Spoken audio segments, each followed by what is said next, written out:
welcome to the Biz podcast. My name is Edwin Fisher. Today's guest is Mike Bonadies from Terra, Vestra. Very excited to bring you on. It was good meeting you a few weeks ago at a real estate event. Yes, tell me a little about your company, how did you get started, and it's good to go. Yeah, thanks Edwin for having me on your podcast. I've been looking forward to it ever since you told me, and tell our story a little bit. So, like you said, I am a co-owner of Terra Vestra Property Management. Okay.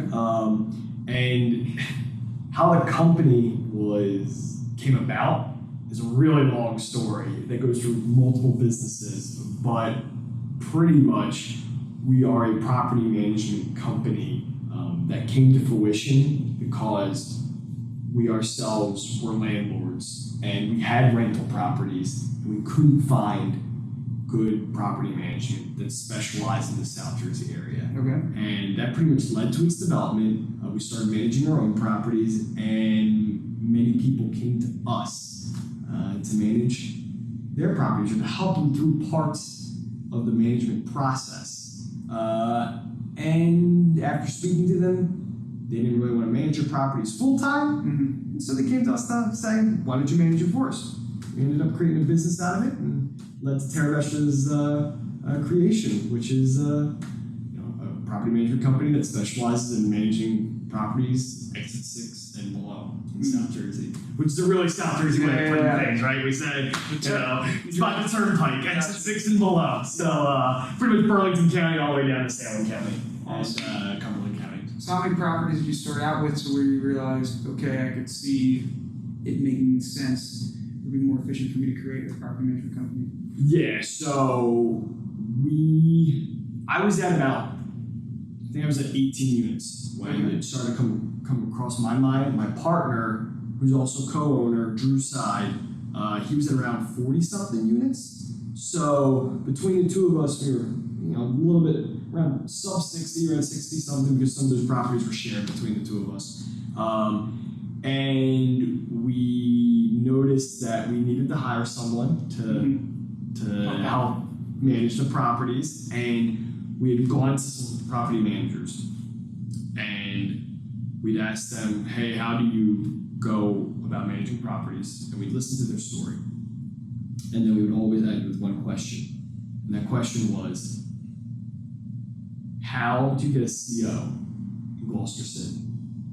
And they would respond in a way that was very transactional. The CO meaning? CO is certificate of occupancy. Gotcha. So in other words, what the certificate of occupancy is provided by the city to a rental unit, to a landlord that says, hey, you can rent this out. Yeah. Some townships in New Jersey have very laborious processes for the CO. Some are easier.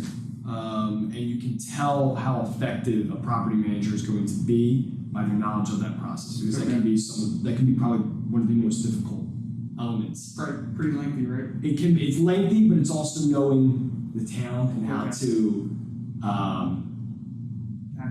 navigate through bureaucracy, but what their expectations of landlords are going to be. So the process may only be a week, right? But they could come in, a township could say, if they don't like you, or if they don't like the way you manage your properties, or if you didn't set yourself up right and do the right repairs before you went and go through the walkthrough, they could nail you on a bunch of different things that need to be improved, and then set you back 2 to 3 weeks because you're going to have to do all these repairs, get your maintenance guys in there, and cost you money.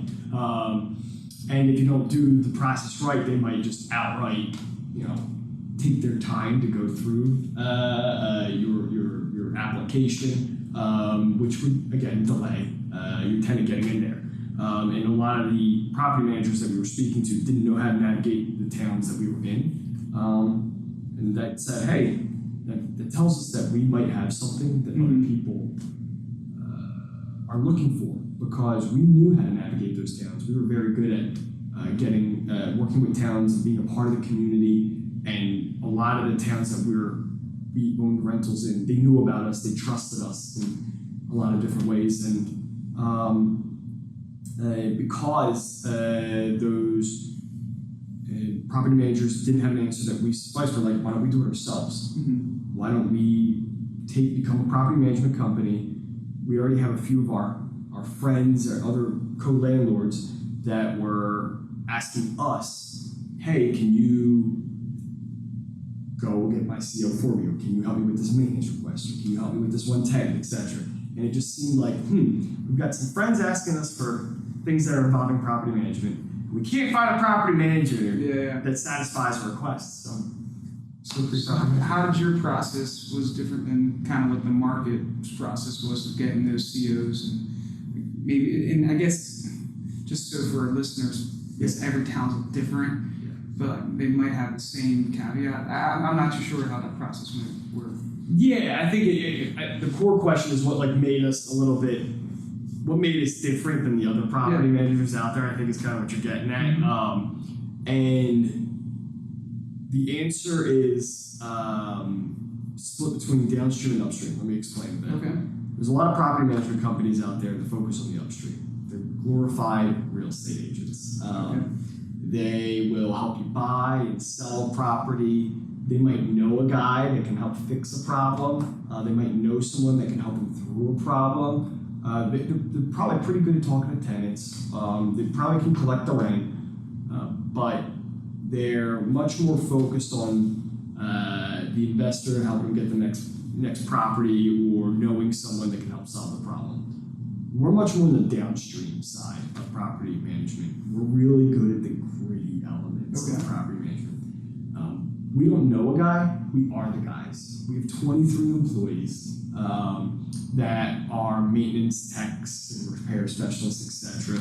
So we're able to solve a lot of the problems in houses versus having to sub it out. Because when you sub it out, prices are more expensive. It also means that you don't have control over your schedule. Because you're ultimately the person that's controlling that schedule is the sub. The sub can just say, hey, no, sorry, I got another job that I got to go handle first. With us having our actual employees handle it, we can say, we can pull them off a job and go send them to where they need to be when they need to be for cases of emergencies or the correct prioritization. So because we had a lot of that maintenance in our own wheelhouse, and because we also own a clean out company that does punch out work and rehab, we are able to service the undesirable portions of property management, and that made us really effective, especially to investors who want to buy distressed properties, right? The popular word for what types of properties people are buying, or if they're trying to buy properties that need renovations that they're trying to turn into a rental, we're a really good fit for them, because essentially they say, hey, I'm buying this property, go tell me how much it's going to cost to turn it into a rental. We're not going to overdo the project. We know exactly what those rentals should look like in that market. And because we have so many people, employees working for us to do the maintenance, we're going to turn the unit for them quickly and then get it turned into a rental. And because of our relationships with the towns and our knowledge of South Jersey markets, we know what the towns are going to be expecting. We can get through the permitting process pretty quickly. We know what the property should look like. We get it done more cost effectively. That's more desirable for landlords, and then we can get it rented out and so whatnot. So is it for the perspective of an owner or a potential investor of a property, is it somewhat turnkey for him? Is it, man, this is stressed property I found maybe on the MLS or maybe something off market, and he says, I want to have you guys work this property. Is that is it turnkey for him, his perspective? From their perspective, a lot of times it's turnkey. I mean, we do some advanced work, but bottom line, I can tell you there's at least 2 projects this week where we just get told an address and, hey, I'm under contract, go tell me my repairs. We'll go handle everything for them. And then they get, after we finish the repairs and everything and rehabbing it and getting it all rented out, they get a monthly phone call and we tell them, here's all the updates that went with your property, here's the bills that were paid, here's how much money that you made off your rental, it was deposited in this bank account. Gotcha. And they keep chugging along. How many properties do you have under management now? We're just around, it keeps changing every day because we keep picking up new customers, but I think we're around 115 at this point. Awesome. So we've grown a decent amount, and we're now getting to the point where we're looking at some larger buildings that people have asked us to come quote and do. So it's been pretty exciting. So you mainly focus on single families, or like in your personal portfolio, is it single families or triplexes or? The answer is a little bit is twofold. So my personal portfolio, I only own one single family house. Okay. Everything else is duplex, triplex, and quadplexes. And then so you said you own duplex. You only own one property, or? I only own one single family house. Okay. Everything else is duplex, triplex. Oh, I see. Okay, quadplexes, gotcha. and mixed use. If we look at what Terra Vestra manages, it's about probably around now it's about 40% single family houses. The rest are duplex, triplex, quadplex, mixed use, small commercial buildings, and small commercial residential buildings. Okay. So I think our average is like 3.7 units per building. We've got mainly small multifamily, small commercial properties Gotcha. that we're managing today. And so you said you have in the forecast of new projects to be multifamily. Is that kind of where you might be looking to focus on more like 5, 10, 15 unit type properties? Is it where? Yeah, I would say sub 25 units. It's a really niche market too, because in a sub 25 unit building, you're not making enough money on the building to have an in-house property manager who lives there and manages it 100% of the time. You have to have a management company over it, usually, or you're self-managing it. If you don't want self-management, you've got to find a management company that does those smaller buildings. Because we're a regional specialist, and because we have in-house employees from our other companies that feed into this Terra Vestra, we're able to provide a solution for those sub 25 unit, so let's say 10 to 25 unit buildings that is a reasonable cost, lower cost than probably a lot of big, larger property management companies would charge for those same buildings. Gotcha. And then we can also provide the local knowledge and maintenance for those buildings as well, because a lot of times those buildings are not, for instance, we're videoing this in the Victor. The Victor's a huge apartment complex. Those smaller 25 unit ones will have a lot of mechanicals that are very similar to residential properties, so you can't really use some of your commercial service contracts or your commercial HVAC guys and whatnot in those smaller residential buildings, because they're closer set up to a residential, like a 2 to 4 residential building. So it really gives us a nice niche, because we can solve the maintenance needs, we can be cost effective, and we know the region that they exist in, so that we know the communities and get them rented out pretty effectively. How did you get into your first property? What brought you to real estate? Because I know you said you were in sales. Yeah. So why real estate? And when was it? With what year? Yeah, it was. I guess it was like a little bit over 2 years ago now. Okay. And I was with DeWalt Power Tools at the time, and I was known as a wheeler and dealer at DeWalt Power Tools. I was in the part of the office that the people that were all next to each other, all we did was get on the phone with different teams across DeWalt and put together programs that would be launched inside of Home Depot, Lowe's, Walmart, etc. And one of my buddies, who sat a few cubes down from me, he always made fun of me for my wheeling and dealing antics, and he came over to me and he's like, "Yo, Bonadies, you ever thought about getting into real estate?" And I was like, Just off the cuff. Yeah, off the cuff. I was like, "Nah, man, like that's." I had a bad precognition of what real estate was. I always thought it was like guys in suits that were like grease balls and whatnot. I was like, "Nah, I would never do that." He's like, well, what a lot of what you're doing right now is what you see in real estate. I was putting together contracts based on like P&Ls, or I was evaluating the P&L, putting together contracts and deals that would involve multiple facets, multiple parties, making sure everybody got a piece of the pie, etc. And it really is a lot of what real estate is. You're working with multiple groups that have an interest in this transaction, and you have to, at the end of the day, make sure the numbers make sense that everybody can eat.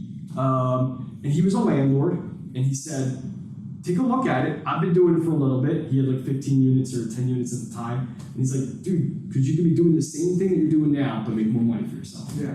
And I started looking into it. He was right. And the first property I would get would be a house hack in Sewell, New Jersey. Okay. I still live there today. And define a house hack. House hack is a 2 to 4 unit building that you are living in one of those units, and then you're renting out the other ones. So effectively, you're getting a mortgage, but your tenants that are living in the other units are paying for that mortgage. So essentially living for someone to pay down your house. Exactly. You're living for close to free. That's awesome. What is it? A duplex or? Okay. Duplex. The numbers are. I bought it for $240,000, so I kind of overpaid. It was my first one. I overpaid a little bit off for the it. MLS. Off the MLS. It was a recently rehab duplex. Like this is actually just thinking about it now. Like seeing a deal like this, it's a really awkward deal. I can't believe even someone tried to sell it this way. But it was a flipped duplex, like a true flipped duplex. Okay. Like nice end finishes, everything was really nice. I bought it for $240,000.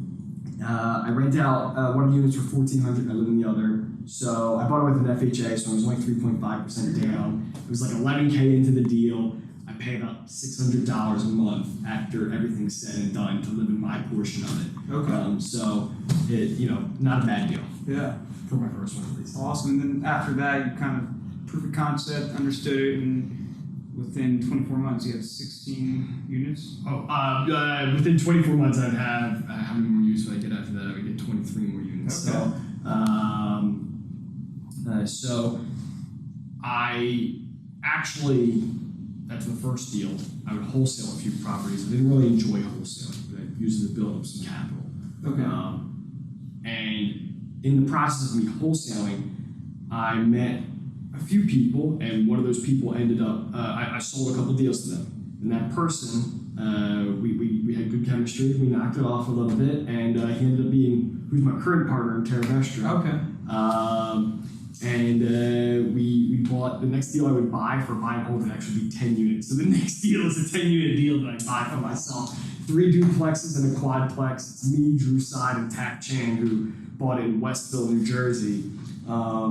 And the reason they brought me into the deal is because they liked dealing with me as a wholesaler, and they knew I had some capital to bring, and we all had good chemistry. So and then I would go to buy units after that. But my next deal was a 10-uniter.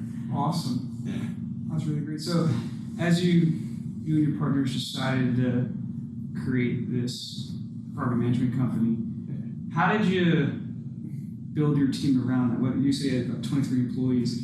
Like that's a lot of things moving, a lot of moving parts, I could assume. So how did you build a team to support that type of work behind that? So it was, the foundation came from another company that Drew Side already had built out. Okay. And that company was in property preservation, and that's where most of the employees came from. Property preservation is essentially when the bank forecloses on the property, they need to call someone out to clean it out, get out all the junk, make it safety ready, take care, make sure the windows are either, you put plywood in the windows that are completely broken, put plexi, take care of all the little things so that no one can hurt themselves inside the property, and preserve the asset for the bank before it goes into sale. That's where a bulk of the foundation came from, because he already had some guy, he had a baseline of guys that were doing the work for the banks that had these foreclosures.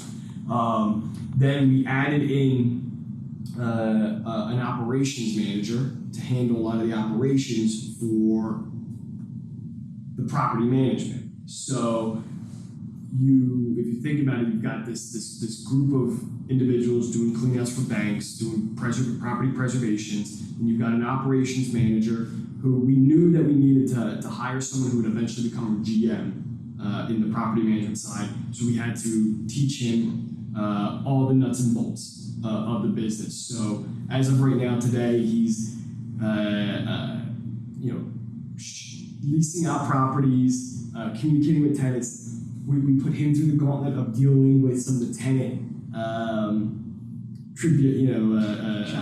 challenges. And we had him learn how to communicate with the tenants when we first acquire them in management, etc. And we're eventually going to get to a point where he's going to start doing sales. So we hired a little bit preemptively, because if you're at 60, when we first started Terra Vestra, we were only around 60-some units, you don't need an operations manager full-time quite yet.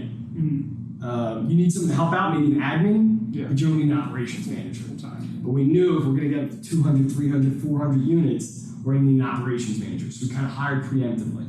So we already had the maintenance team with the other company, and then we had the operations manager, and then now we're starting to fill in on the rehab element. So we've got guys cleaning out, we've got an operations manager on Terra Vestra, and then we're starting to build out a rehab / maintenance team that can kind of be one-man crews or be part of someone who's flipping a property. When I say flipping to rent a property.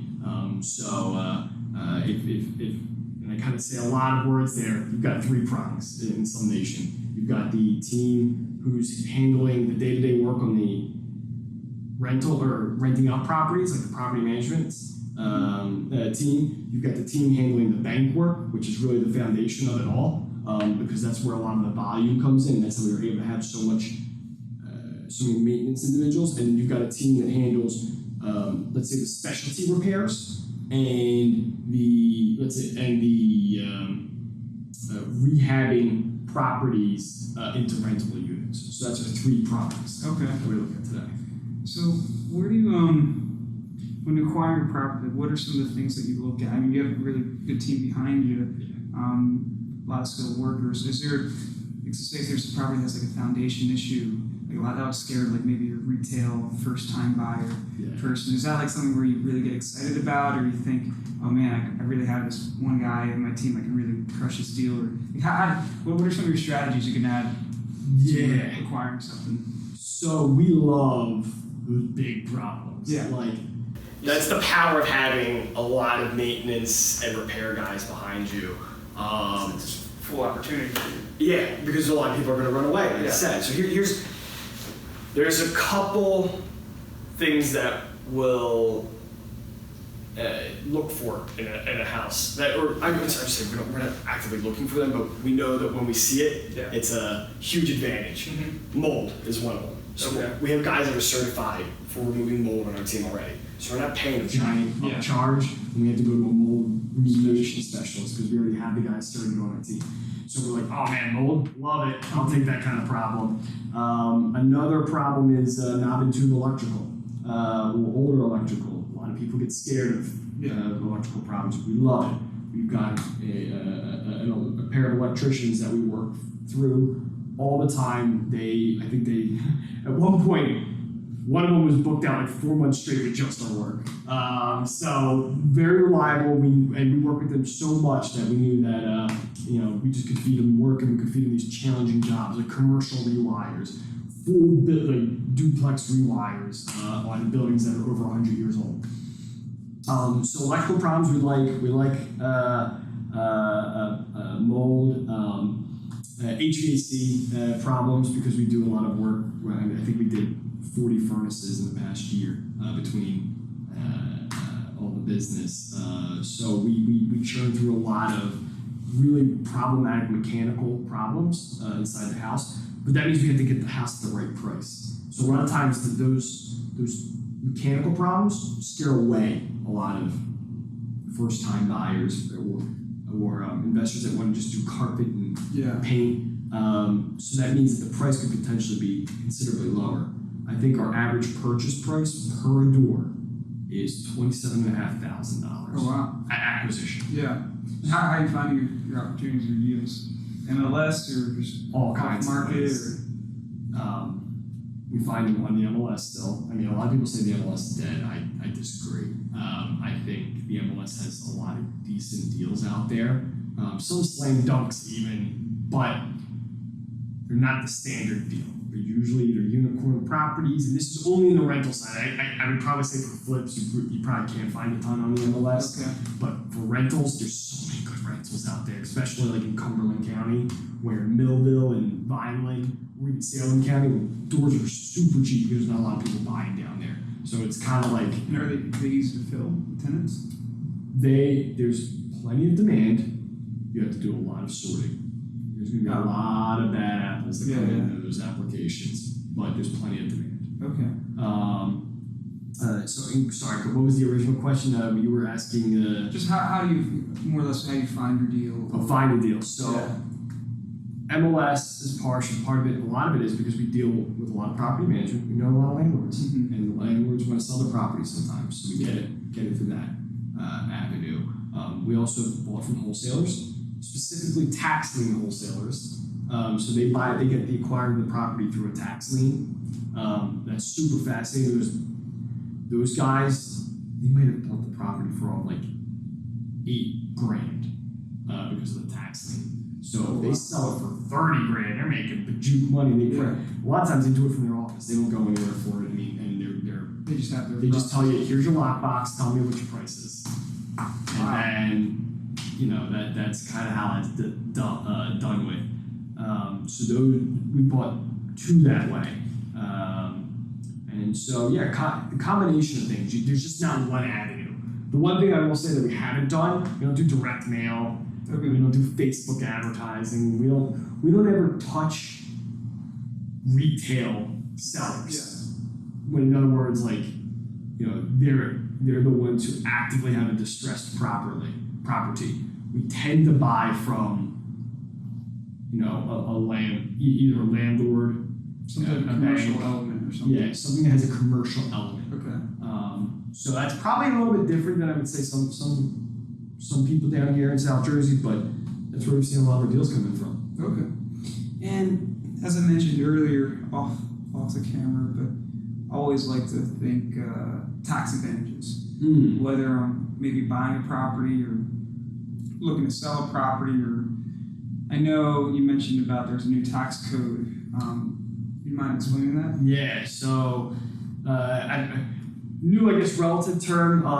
In this current administration, they passed a new tax code that benefits landlords that have a W-2. Okay. And which probably most early investors or newbies would, have that type of W-2 income. Absolutely. So how it changed was if you were to buy, let's say, a refrigerator, or buy new carpets, or buy some type of element that you're adding into an investment property, previously you would have had to depreciate that item over 27 and a half years. Now you get to depreciate it 100% upfront on year one. And again, I should just say, I'm not a CPA, I'm not a tax expert, but this is how it's been explained to me. So you get to depreciate that all up in year one. Now, why is that an advantage for the W-2 landlord? Because if you're like a normal person, you don't look at your gross income. You look at your net income. I know how much money I'm coming in every paycheck after my taxes and whatnot. When I buy that fridge, I'm going to be able to depreciate all of it up front, and it's going to help benefit my taxes. So even though it's not technically a fridge I just got for free, for all intents and purposes, it is, because when I do my monthly budgeting on a W-2 income, I don't budget on my gross, I budget on my net. Yes. So I see that $1,000 benefit come back in February. So that's been tremendously beneficial, and it helps it's also beneficial for the tenants too, because let's say I pay $400 for a black face top, refrigerator, or maybe even $400 for a white one. I don't mind spending the extra $100 to get the stainless steel one, because I'm seeing the benefit back in the back end to come from taxes. So now my tenants get a higher quality finish on their items. So the question: if there's a high income earner with a W-2, and say he has one property, but he might be looking to do a flip, could he write off? So say he buys a new property. Yeah. Would he be able to write off all those expenses of the flip? So he buys a new roof, buys a new fridge. So flip, I don't know, because you're not. It's a different transaction, because you're going to end up paying capital gains on it when you sell the item. Well, no, I'm sorry. a buy and hold. I meant just fixing it up. So say I buy a house. Say I made way more money than I thought, or the person made way more money than they thought they were going to do, and they were expecting a huge tax bill since they're W-2. Maybe before the end of the year, they say, okay, I'm going to buy this property, it's $100,000. I'll probably put 45 into it to get it up and running tenants. Can they write off that 45? I think, I'm not an expert at this, but I think they could write off things like the appliances, the carpet. Gotcha. There's some mechanical things I don't believe you can write off. Maybe like an HVAC unit, you might not, or I'm not exactly sure where that line is of what you can and what can't, and I don't know what the necessary requirement is. If it's part of the initial rehab and you bought it to rehab and you took out a loan against it versus I have a tenant in there and I'm maintaining the property and this is maintenance. So capital improvement versus maintenance might also be different. Gotcha. And if you're initially rehabbing it, it might be considered capital improvement. So to recap, make sure you talk to your accountant. Yeah. Don't make decisions based off of what we're saying. It might be different where you're from.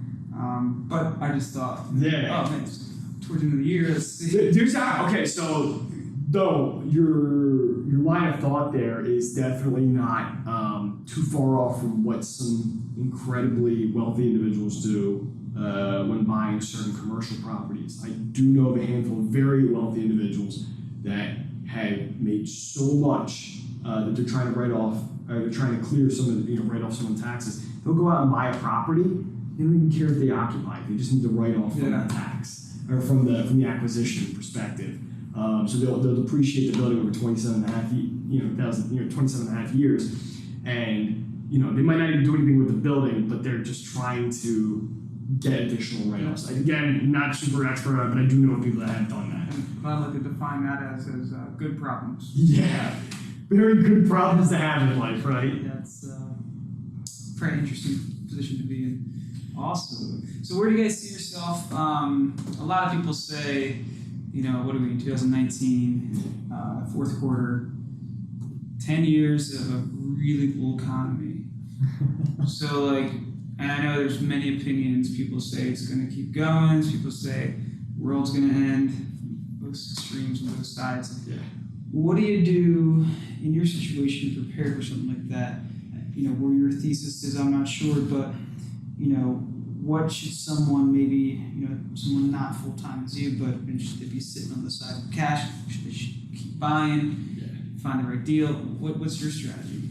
So we're really lucky on how we're built out because rentals are kind of I haven't been through the cycle, but to my knowledge, it hits the middle of the line. So we're not going to be too affected by a downturn. We're not going to be too affected in an upturn. So the rental business will hopefully stay relatively steady. The rehab business is going to probably decline in some element because if you're rehabbing properties for investors who are trying to flip or whatever, or try to turn them into rentals, you might see less of those individuals, so therefore that business might decline. But our part of our business that's going to go up is the foreclosure of the bank business, the clean-outs that we do for banks. Yeah. Because in a downward economy, people's houses get foreclosed on, property preservation goes up.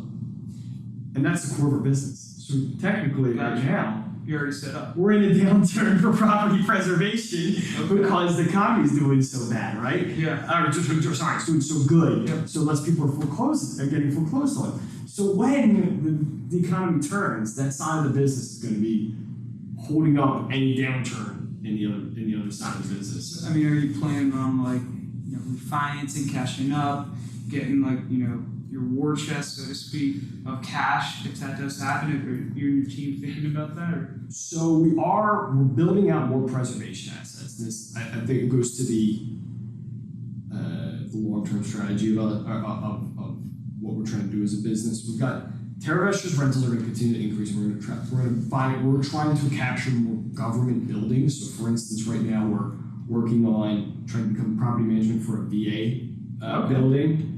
Those contracts will continue for forever when you obtain them, and we'll continue to get more properties in mainly respect. we specialize in a lot of C neighborhoods, D minus neighborhoods, B minus neighborhoods, that spectrum towards the bottom end. We'll be able to continue to capture rentals there, regardless of how the economy continues. But the property preservation company is where we're really going to be expanding from an asset and human perspective. A few things that we're trying to pick up. Right now we do property preservation and essentially rehabbing for rentals. We are going to be chasing after, or we're going to be growing our plowing business, plowing for commercial complexes. Okay. Plowing, when the ice storms come down. Okay. So have our trucks go and plow not driveways, but facilities. So that's one element that we're trying to build out. We are building out what you would call your eviction license. So in the state of New Jersey, when a bank forecloses on a property, the bank doesn't go out and remove the person or remove the stuff. They're going to send out the constable, which will remove the human element. But let's say there's stuff in the house. We'll be the ones that will remove the stuff from the house and put it into storage and comply with all New Jersey law, and then we'll have to get rid of it in some fashion after the 33 days allotted to that person if they do not reclaim the items. So we're working, and you need a license to do that. We're working on grabbing that license so we can start doing that work. We're also working on developing cleaning, as in a maid, right? But specifically for landlords, because we already have a cleaning team that does it for banks. It's not that different to expand it to landlords. Gotcha. So those are three facets that we're trying to build out in the preservation company. So we'll have to hire more people, gain some more assets over there. Terra Vestra, as the property management company, will continue to just expand and get more rentals and probably aim to do a little bit more government and commercial work on that side, and develop more in C neighborhoods. And that's how we plan on expanding. And between the three facets of all the business, rentals hopefully stay the same, or rentals will continue on a constant. Rehab will probably dip, and then preservation will go up. And then when the economy swings one more time, it'll be the exact opposite. Preservation goes down, rehab goes up, rental stays constant. So we're trying to, cover our bases. That's awesome. Sounds like you're a pretty sweet plan ahead of you.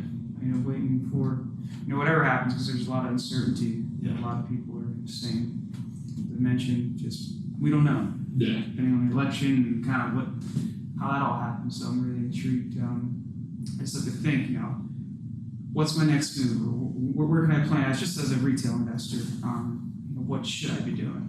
Yeah. Are there any other tax advantages I can think of? I know, say if you live in a house and you sell it and you have a profit, you lived in it for 2 years. Yeah. Yeah, I don't think you have to pay it changes in certain state or whatever state you're in. Okay. But I know that you don't have to pay capital gains if you lived in it for a certain amount of years for the property. Tax advantages for us. The other additional one that we get is because we own a lot of capital equipment. So, for instance, we own a fleet of vehicles. Gotcha. We own trailers. We own that's giant power tools, which most retail guys wouldn't have those hard assets or items like that. We get depreciation. Yeah. So huge advantage right there. Even better. Yeah, because most of the time, you buy the truck, you're gonna have it for a while.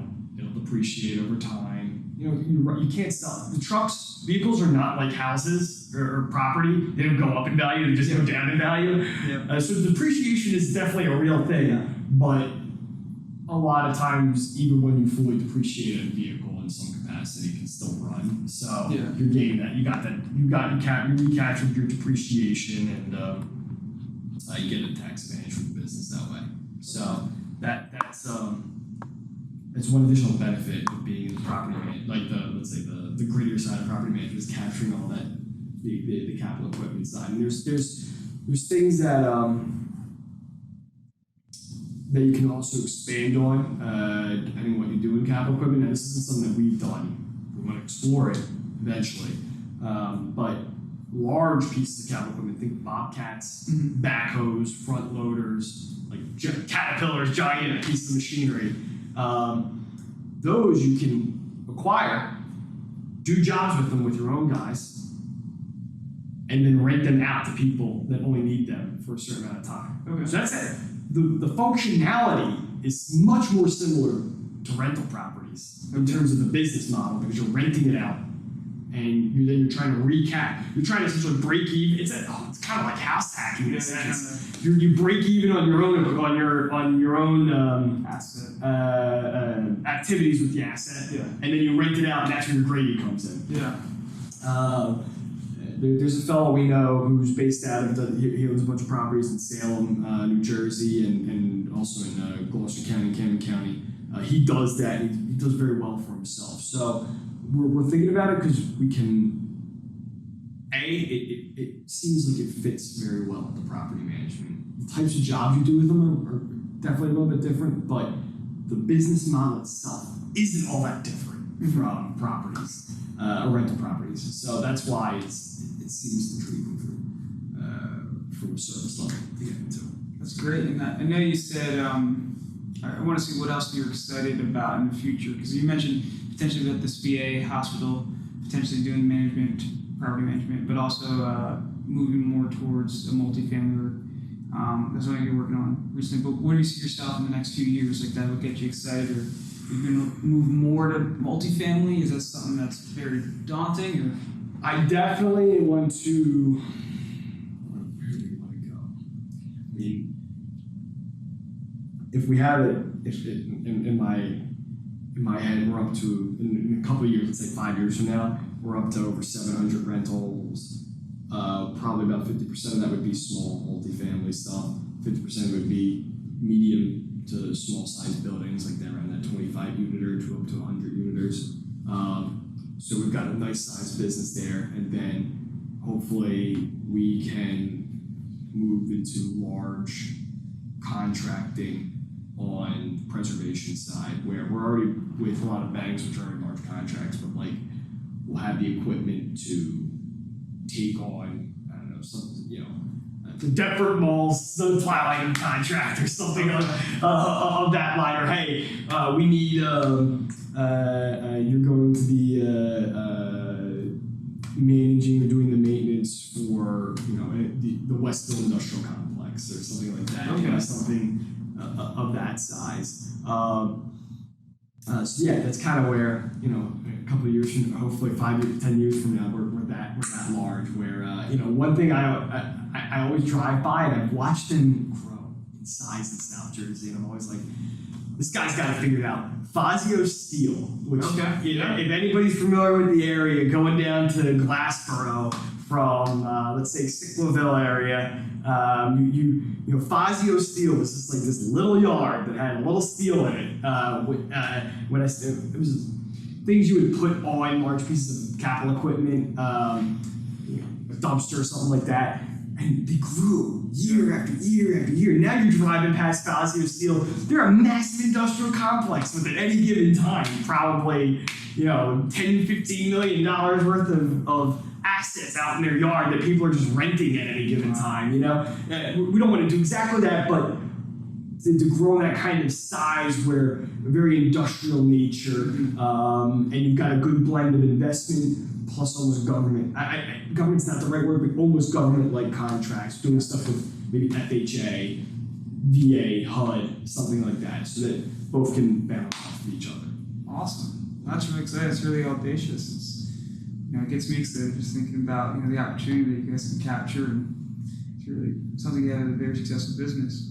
So if anyone wants to find you, maybe Instagram or through your email, or any interested about talking to you for your potential services, or our website is www.terravestrapropertymanagement.com. You can learn about Terra Vestra on there, and then we also are on Facebook. We're really active on Facebook our handle is @TerraVestraRentals.